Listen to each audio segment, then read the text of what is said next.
গুপ্ত সংগঠনের কথা উঠলেই আমরা শুধু ইলুমিনাতি আর ফ্রিমেসনের কথা শুনি, কিন্তু এর বাইরেও যে পৃথিবীতে আরও কত গোপন নেটওয়ার্ক কাজ করে তা হয়তো আমাদের ধারণারও বাইরে।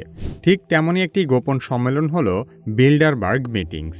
পৃথিবীর সবচেয়ে ক্ষমতাশালী মানুষরা যদি একসাথে বসে কিন্তু সেই বৈঠকের কোনো অফিসিয়াল রেকর্ড না থাকে, তাহলে কি সেটা শুধু সাধারণ মিটিং, নাকি এর পেছনে লুকিয়ে আছে বিশাল কোনো গোপন পরিকল্পনা? বিল্ডারবার্গ মিটিংসে বিশ্বের শীর্ষ ধনী ব্যবসায়ী, রাজনৈতিক নেতা এবং সামরিক কর্মকর্তারা একই টেবিলে বসে তৈরি করে আগামীর পৃথিবীর গোপন নীল নকশা। অন্যান্য গুপ্ত সংগঠনকে নেহায়েত ষড়যন্ত্র তত্ত্ব বলে উড়িয়ে দেওয়া গেলেও বিল্ডারবার্গের বেলায় তা বলার কোনো সুযোগ নেই, কারণ এরাই হয়তো একমাত্র গুপ্ত সংগঠন যাদের অফিসিয়াল ওয়েবসাইটও আছে।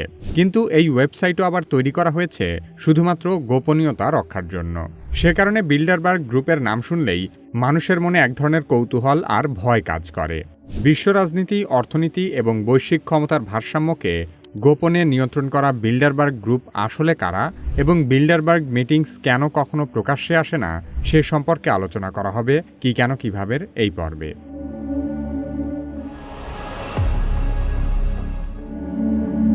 বিল্ডারবার্গ মিটিংস হল এমন একটি গোপন বার্ষিক সম্মেলন যেখানে শুধুমাত্র ইউরোপ এবং উত্তর আমেরিকার প্রভাবশালী ব্যক্তিরাই অংশগ্রহণ করতে পারে। 1954 সালে নেদারল্যান্ডসের বিল্ডারবার্গ নামের একটি হোটেল থেকে এই গোপন বৈঠকের যাত্রা শুরু হয়েছিল। তাই সেখান থেকেই এই গোপন সম্মেলনের নাম হয়ে যায় বিল্ডারবার্গ মিটিংস।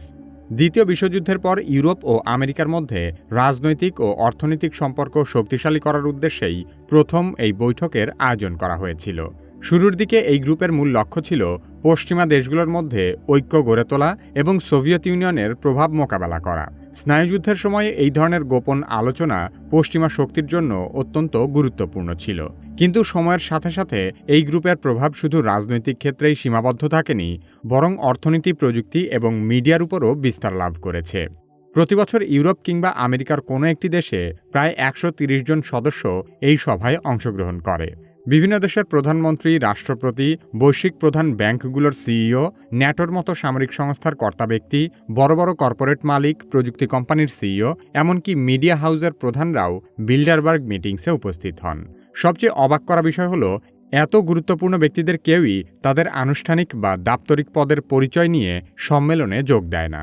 একবার ভেবে দেখুন, ইউরোপ আমেরিকার একাধিক দেশের গুরুত্বপূর্ণ মন্ত্রী, প্রধানমন্ত্রী, রাষ্ট্রপতি কোনো এক বৈঠকে অংশগ্রহণ করছেন, কিন্তু তাদের কোনো ছবি নেই। তাদের সম্মেলনকে কেন্দ্র করে শহর জুড়ে চোখে পড়ার মতো আলাদা কোনো নিরাপত্তা বলয়ও নেই। সবচেয়ে বড় বড় মিডিয়ার মালিকেরা এখানে থাকেন, কিন্তু কোনো সাংবাদিক বা মিডিয়ার ক্যামেরা এখানে প্রবেশ করতে দেওয়া হয় না। প্রবেশ তো দূরের কথা, অনুষ্ঠানের জায়গা সম্পর্কেই সাধারণ মানুষের কোনো ধারণা থাকে না। সত্যি যদি জনকল্যাণমূলক কাজে তারা একত্রিত হয়ে থাকে, তাহলে এত গোপনীয়তা কিসের? তাদের যুক্তি হলো, খোলামেলা আলোচনাকে উৎসাহিত করার জন্য মিটিংয়ের কোনো বিষয় প্রকাশ করা হয় না। ধারণা করা হয় তাদের প্রধান উদ্দেশ্য হল ইউরোপ এবং আমেরিকার মধ্যে রাজনৈতিক ও অর্থনৈতিক অভিজাত নেটওয়ার্ককে আরও সুপ্রতিষ্ঠিত করা। বিল্ডারবার্গ গ্রুপের সাধারণত 1 বা 2 জন চেয়ারম্যান থাকেন। তাদের অধীনে একটি স্টিয়ারিং কমিটি গঠন করা হয়। চেয়ারম্যান এবং স্টিয়ারিং কমিটির সদস্যদের নাম বিল্ডারবার্গের ওয়েবসাইটে প্রকাশ করা হয়। স্টিয়ারিং কমিটি নির্ধারণ করে যে প্রতি বছরের সম্মেলনে কারা কারা অংশগ্রহণ করতে পারবে। তার মানে বিল্ডারবার্গ গ্রুপের সদস্যপদ কোনো স্থায়ী বিষয় নয়। চলতি বছরের আলোচনার বিষয়বস্তুর সাথে যাদের কর্ম এবং প্রভাব সামঞ্জস্যপূর্ণ, শুধুমাত্র তাদেরকেই আমন্ত্রণ জানানো হয়। গত 9 থেকে 12 এপ্রিল 2026 সালের বিল্ডারবার্গ মিটিংস অনুষ্ঠিত হয়েছে যুক্তরাষ্ট্রের রাজধানী ওয়াশিংটন ডিসিতে। এবারের 14টি আলোচ্যসূচির মধ্যে এআই, বিশ্ব বাণিজ্য, জ্বালানি, মধ্যপ্রাচ্য এবং ভবিষ্যতের যুদ্ধ কেমন হবে সেই বিষয়গুলো প্রাধান্য পেয়েছে। বিল্ডারবার্গ মিটিংসে অংশগ্রহণকারী অনেকে প্রকাশ্যে একে অপরের শত্রু বা প্রতিদ্বন্দ্বী হলেও এই বৈঠকে তারা একসাথে বসে ভবিষ্যৎ নিয়ে আলোচনা করে। ফলে অনেকের মনে প্রশ্ন জাগে, এই আলোচনা কি শুধুই মতবিনিময়, নাকি এর মাধ্যমে বিশ্বকে নিয়ন্ত্রণের গোপন পরিকল্পনা করা হয়? অনেক বিশ্লেষক মনে করেন বিল্ডারবার্গ গ্রুপ সরাসরি কোনো সিদ্ধান্ত নেয় না, কিন্তু তারা ভবিষ্যতের দিক নির্দেশনা তৈরি করে। এই বৈঠকে আলোচিত বিষয়গুলো পরবর্তীতে বিভিন্ন দেশের সরকারি নীতিতে প্রতিফলিত হয়।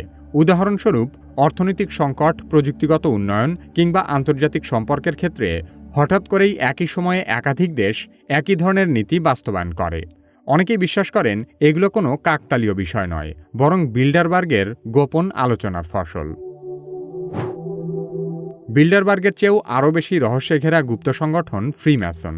কেউ কেউ বলেন তারা মানবতার সেবক, আবার অন্যরা দাবি করে ফ্রিম্যাসন হল ধর্ম, নৈতিকতা এবং সভ্যতার শিকড় উপড়ে ফেলা নীল নকশার কারিগর। ফ্রিম্যাসন আসলে কারা, তাদের উদ্দেশ্য কী এবং ফ্রিম্যাসন কিভাবে সমগ্র মানবজাতিকে নিয়ন্ত্রণের গভীর ষড়যন্ত্রে লিপ্ত সে সম্পর্কে জানতে চাইলে কি কেন কিভাবে এই ভিডিওটি দেখতে পারেন। বর্তমান সময়ে এআই না শিখলে আপনি নিশ্চিতভাবেই পিছিয়ে পড়বেন। যারা নিজে নিজে এআই এর ব্যবহার শুরু করতে ভয় পাচ্ছেন, তারা কি কেন কিভাবে একাডেমির এআই দক্ষতা কোর্সে ভর্তি হতে পারেন। ভিডিও ডেসক্রিপশন ও পিন কমেন্টে কোর্সের লিংক দেওয়া আছে।